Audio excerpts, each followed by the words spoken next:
मारिए मारिए जल्दी सर।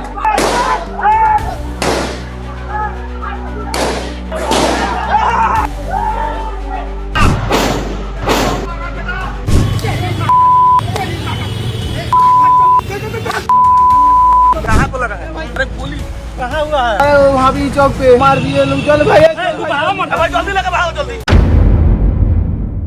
दोस्तों, बिहार में छात्रों पर तालिबान जैसा हमला हुआ। AK-47 से पुलिस ने ताबड़तोड़ फायरिंग की। Firing firing.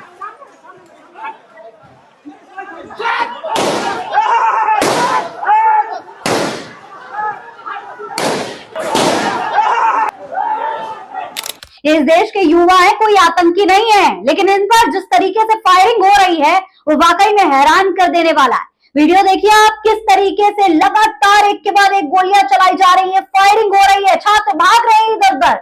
ये खबर सामने आने के बाद पूरे देश में भाजपा का विरोध शुरू हो गया है। युवाओं का आंदोलन एक बार फिर से बड़ा रूप लेता दिखाई दे रहा है। दूसरी तरफ खबर यह भी है कि युवाओं का आंदोलन खत्म होते ही 300 लोगों पर FIR कर दी गई है। 300 युवाओं पर FIR हुई है। लगातार हर तरीके से युवाओं पर निशाना साधा जा रहा है इस वक्त। दोस्तों, सीवान के JP चौक पर AK-47 से गोलियां चलाई गई। इसका वीडियो सोशल मीडिया पर वायरल हुआ। गोली चलाने वाले सिपाही की पहचान SIT के जवान अभिषेक कुमार पटेल के रूप में हुई है। आपको बता दूं, नीट पेपर लीक के खिलाफ विभिन्न संगठनों की ओर से बिहार बंद के दौरान 25 जुलाई को सीवान में प्रदर्शनकारियों और पुलिस के बीच में तनावपूर्ण स्थिति उत्पन्न हो गई थी। प्रदर्शन के दौरान हिंसक झड़प हुई, पथराव हुआ और लाठीचार्ज की स्थिति बन गई। इस बीच सोशल मीडिया पर यह वीडियो तेजी से वायरल हो रहा है, जिसमें एक पुलिस जवान AK-47 से फायरिंग करता हुआ दिखाई दे रहा है। इस वीडियो के सामने आने के बाद पुलिस विभाग में हड़कंप मचा हुआ है। सोशल मीडिया पर भी हंगामा शुरू हो गया है। विपक्ष ने भी निशाना साधना शुरू कर दिया है। देखिए इस वीडियो को, लगातार तमाम ट्वीट्स आ रहे हैं। RJD नेता तेजस्वी यादव ने इस मामले पर ट्वीट करते हुए लिखा है कि देखिए कैसे बिहार में छात्र प्रदर्शनकारियों पर पुलिसकर्मी AK-47 से गोली चला रहा है। संपूर्ण देश में किसी भी छात्र प्रदर्शन में पुलिस मैनुअल का उल्लंघन कर AK-47 से गोली चलाने का यह प्रथम मामला है। लोकतंत्र में शांतिपूर्ण प्रदर्शन करना नागरिक का संवैधानिक अधिकार है। अगर यही परिपाटी बनी तो आगे से प्रदर्शन करने वाले वकीलों पर, डॉक्टर्स पर, शिक्षकों पर, जजों पर, हक अधिकार के लिए लड़ रहे छात्र, युवाओं, महिलाओं और किसानों पर भी क्या बीजेपी सरकारें AK-47 से गोलियां चलवाएंगी? कल को कोई भी पुलिसकर्मी किसी भी नेता, किसी भी मंत्री, मुख्यमंत्री पर कभी भी हमला, कहीं पर भी हमला कर सकता है, आक्रमण कर सकता है, गोलियां चलवा सकता है। क्या ऐसे मामलों में सिर्फ गोली चलाने वाला ही दोषी होगा? उस जिले के SP और उच्च अधिकारियों को अविलंब सस्पेंड करना चाहिए।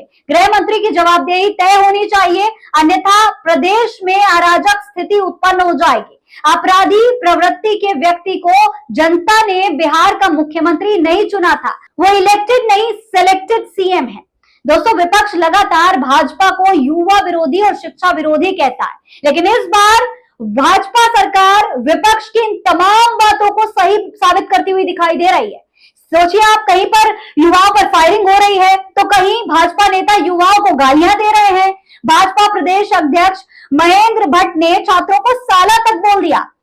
भट्ट बोल रहे हैं धर्मेंद्र प्रधान का ये जो इस्तीफा है वो छात्र हित में है, और जो छात्र घरों में थे, जिनका सालों का कोई लेना देना भी नहीं था, उनको भी अच्छा महसूस हो रहा होगा। सोचिए किस तरीके की इनकी मानसिक स्थिति होगी। क्या कुछ ये बोल रहे हैं, सुन लीजिए आप। और मैं कह सकता हूं कि धर्मेंद्र प्रधान जी ने का ये निर्णय बहुत एक प्रकार से छात्र हित में लिया गया निर्णय है, और जो छात्र घरों में भी थे, जो जिनको उस आंदोलन को लेना देना था, उनको भी एक अच्छा मैसेज देने का काम धर्मेंद्र प्रधान जी ने दिया है।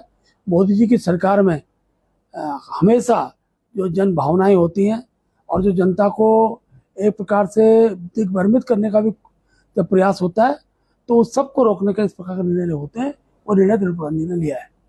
वहीं जरा ये वीडियो भी देख लीजिए आप, किस तरीके से एक पुलिसकर्मी युवाओं पर लाठी बरसाता दिखाई दे रहा है और साथ ही साथ गरिया भी रहा है।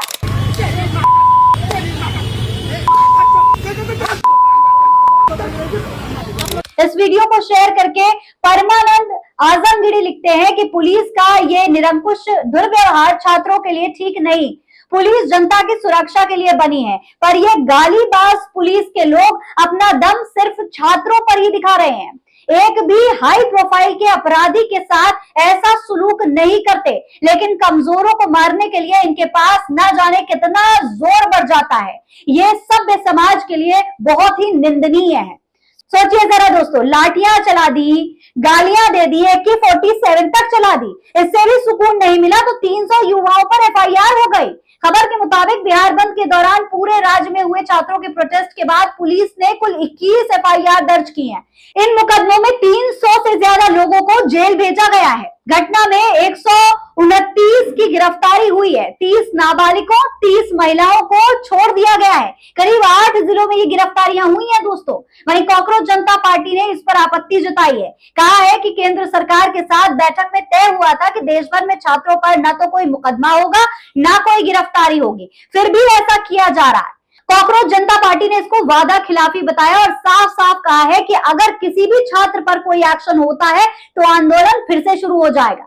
लेकिन जरा सोचिए, ये कितनी शर्म की बात है दोस्तों कि अपनी ही सरकार के सामने अपनी मांगे रखना क्या आपकी नजर में अपराध बन चुका है? ऐसी स्थिति हो गई है कि ताबड़तोड़ गोलियां चलाई जा रही हैं। ये भारत है या फिर तालिबान? हालांकि जानकारी के अनुसार AK-47 से फायरिंग करने वाला वायरल वीडियो सामने आने के बाद पुलिस मुख्यालय ने मामले का संज्ञान लेते हुए जवान अभिषेक पटेल को तत्काल प्रभाव से सस्पेंड कर दिया है। अभिषेक पटेल स्पेशल इन्वेस्टिगेशन टीम में तैनात थे। सस्पेंड करने के साथ ही पुलिस विभाग ने इस मामले में विभागीय कार्रवाई भी शुरू कर दी है। पुलिस अब ये पता लगाने में जुटी है कि किन परिस्थितियों में जवान ने हथियार का इस्तेमाल किया और क्या फायरिंग नियमों के तहत ही की गई या फिर नहीं। वैसे दोस्तों, किसी भी हालात में, कैसे भी हालात हो जाएं, इस तरीके से निहत्थे युवाओं पर फायरिंग करना किसी भी लिहाज से ठीक नहीं है।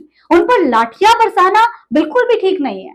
अगर आप युवाओं की मांगे सुन नहीं सकते, उनकी इन तमाम परिस्थितियों को समझ नहीं सकते, तो कम से कम उन पर इस तरीके से अत्याचार तो मत करिए।